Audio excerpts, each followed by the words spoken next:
今天来视察我们芳苑2排哦，觉得说我们现在这个排水功能对于像今天这么大的豪雨量哦，我们的应用处置方式是什么？我相信哦，咱足多乡亲拢伫咧想讲吼，唔知有法度休困无吼，真歹势，因为咱休困的标准爱到350吼，咱今仔是干那到200尔吼。那最主要咱就是讲过来巡一个吼，第一，因为呢芳苑遮是属于下线的地区哦，所以咱的这个抽水站的功能就非常的这个重要哦。咱这个抽水站伫汛期进前，咱就已经来透过保养管理啊，已经呢有人在进驻了哈。咱总共呢全中华关的沿海地区有7个像安的这个抽水站，这个是上大的吼。那佮加上讲，咱伫汛期进前已经传了4700包的这个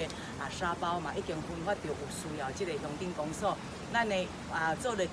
195公里的这个疏浚的工程哦，就是希望把一寡这个重要的所在，这个淤泥哦有法度清淤，互咱的这个流水能够很顺畅哈。那过来部分就是讲随时在监控我们整个的一个下雨的一个状况哦，就是希望说能够确保咱乡亲哦，这个性命财产的这个安全哦。那我们的整个的团队，包括说今天雨刚下，就随时都有人在做监控。那希望讲吼这个。做好我们这个守护水门的这个工作啊，我们这个让我们的乡亲哦都能够快快乐乐的生活。所以今天没到标准，不要再问要不要放假啦。来跟着看着这个排水，觉得